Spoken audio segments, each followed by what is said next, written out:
We're back with the second segment of Open Up, and we're here to try to bridge the Christian-Muslim divide, if that divide can be bridged. So, Bob, take it away. Bob Frater. Well, we are pleased to welcome this morning the local emir of Kern County, Ahmad Mirza. And Ahmad, you are over 5,000 Muslims, 5 mosques, 5 imams. Approximately. And you are literally the man for Kern County. It's a real honor. You are. Thank you. It's an honor to have you here this morning. Thank you. Appreciate that. Before we get started again, I want to just ask a question, and either one of you can jump in on this. Stafford, you mentioned the number 300 million that potentially sympathize with things like ISIS and the things that we see in the world. Yeah. What do you say to someone who says they are no more Muslim than those who blow up abortion clinics have the right to call themselves Christians? Is that an ideological and an intellectual issue for you? Not really. The reason is that there are very few Christians who blow up abortion clinics, maybe half a dozen. You know, we're talking 300 million. That's what the polls tell us. Now, most of these millions don't live in Western Europe. We don't see them. They're not like Ahmad at all. Where do they live? Most of them live in the Middle East, places like Pakistan, places like Bangladesh.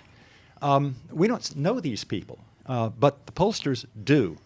And these are the people who are, for the most part, generating the commitment to this radicalized version of Islam, which is really trying to take over the world. Okay, let me Ahmad. Recently, President Obama said that he does not consider ISIS an Islamic State. He does not consider them part of Islam, and he made a distinction. Do you make the same distinction? The president's distinction means very little to me. The bigger distinction is what the Muslims, their scholars, their consensus, they're educated, they're learned, they're leaders, they're imams, the majority of their population. Stafford Betty's put forward some very ridiculous comments today. I'm really surprised that a man who studied religion all of his life has come away with these conclusions.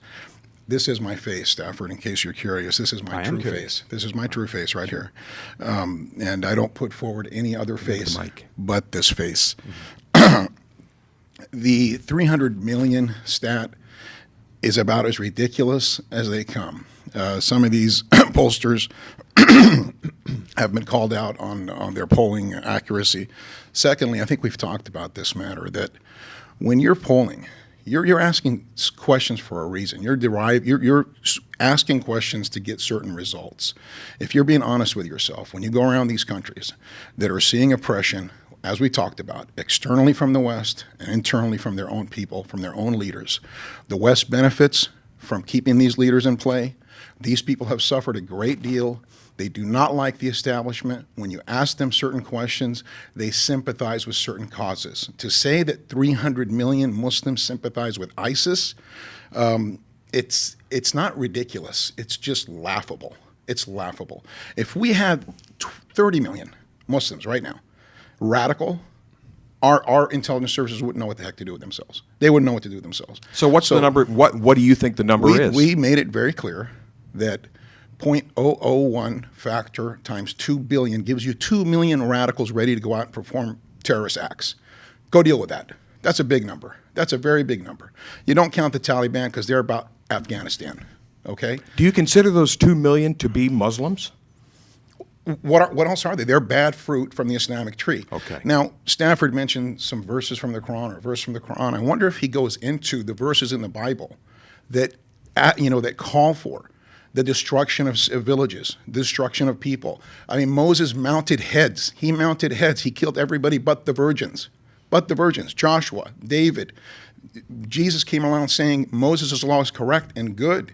And he actually supported Moses for saying that children who disobey their parents should be stoned to death. That's in the New Testament. Now, Islam comes along, and it changes all that. So, for example, do we have in Islam rules of engagement, rules of warfare, things that have been set down in Islamic law from the Quran and from the Hadith? Islamic law is a very complicated thing. The Quran itself tells us, in matters that you don't understand, you don't derive answers for yourself. You go back to the learned. You go back to the alims. You go back to the scholars. Who are the scholars? They are determined by the ummah, by the nation, because they have devoted their time and their effort in learning their religion, and they're not just self-proclaimed. They're proclaimed by the scholars. They're proclaimed by the imams and the leaders and the people. They are given that right to speak on the religion. And so, for example, recently I was given an article by Don.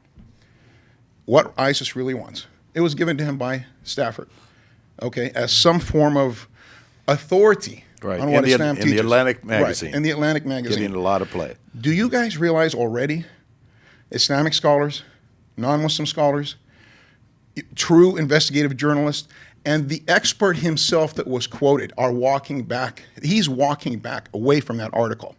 And the experts are criticizing it to a point where it might as well be thrown in the garbage.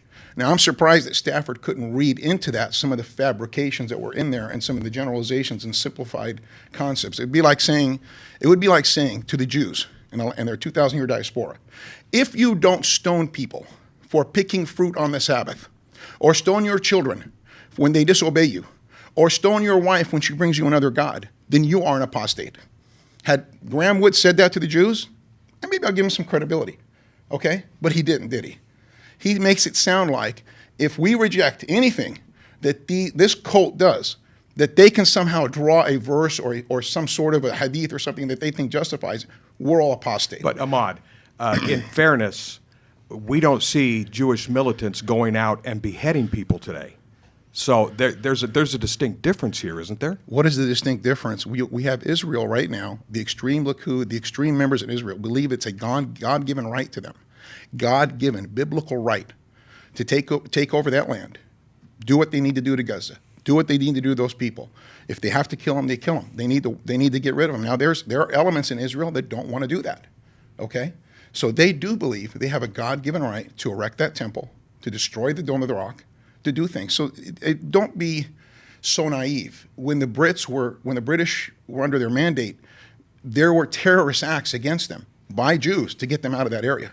Okay, the IRA committed terrorist acts when they needed to remove the Brits from Ireland. Okay, we don't have to sit here and just talk about one faith having a history of violence. If we go in history, we don't just talk about this last century. This last century, the Muslims have been dominated. Their resources have been dominated. Their lands have been dominated. They are minorities in many lands, okay? They're having a hard time trying to grapple with how to apply Sharia law in their lives and somehow coexist in secular societies. Not in the West, in the Middle East. Do you think all those countries there are governed by Islamic Sharia? People are trying to figure out what to do. It's been a new phenomenon. Now, if we look in history... Hold on just a second. Stafford, since you're part of this segment, thoughts? First of all, I'm here to hear Imad's point of view, and I'm listening carefully. I don't doubt for a minute this man's sincerity. I know his reputation. But my question would be, do you, Imad, see the Hindu, for example, the polytheist, as the kind of religionist who needs to be removed from the earth? Is God offended by these Hindus with their polytheism? Is Allah offended by Christians when they erect Jesus as a partner to God? Are these things so abominable in the eyes of Islam that they simply need to be removed and exterminated eventually? Not right away, and not in the way, of course, that Islamic State is going about affairs. But do you believe that these false religions and these false teachings should be removed from the face of the earth, and eventually will be, because, after all, Allah is in control of events? That's just a question that I think a number of us have. Is that for me? Yeah. Okay. I'm not sure if Stafford's if he's going in history or if he's going to the Quran or if he's talking about the future. I'm trying to figure this out. If he's talking about the future prophetic issues or so on and so forth, I'd really like to dive into some of the Jewish future prophetic ideas with Messiah. I'd like to dive into what the Christians believe Jesus is going to do with this. I was at a lecture where a Christian came to my mom, an evangelical Christian from Bakersfield, and said, "You need to get the hell out of here. And what are you going to do when Jesus comes and kills you all?" Okay, so I'm really curious if those prophecies are as concerning to Stafford as the prophecies in Islam. In Islam, They are. Indeed, they are. So when it comes to Hindus and others, right? When we look at Islamic history, do we find in Islamic history when it spread far and wide, okay, and in law, not allowed to convert one person by force? One good example of that is Jerusalem. Jerusalem itself, where Jews and Christians existed, and Omar, you don't have to go far from the Prophet, his disciple, second man, took over Islam within less than within a few years, okay, of Muhammad dying, and opens Jerusalem. I asked Stafford Betty, did Omar, the leader, the great, the one who brought down the Byzantine Empire, who literally destroyed the Persian wicked pagan empire, did he shed one drop of blood, Christian or Jewish blood, or convert one Christian or Jew to Islam when he took over Jerusalem? No, he did not. Okay, But others so- have been much more violent. So, who sets the precedent? The Prophet and his disciples, or others like Baghdadi? Who tells us? Who do we follow? Who do I follow? Baghdadi?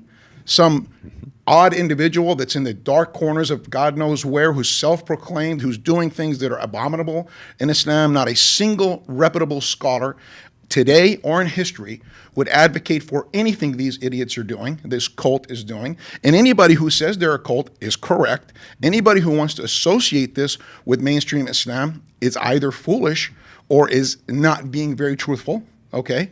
And so it's just like this article. This article was a really bad thing. And anybody who fell for it was pretty gullible and not very educated in these matters. Not educated enough. I read it, saw it. What did I tell you, Bob? Garbage, okay? Now, what are people determining? Garbage, okay? The scholar being quoted, Bernard Haeckel, is walking back his comments, is trying to get away from, he even said it was a long article, I didn't read it all, or something to that effect.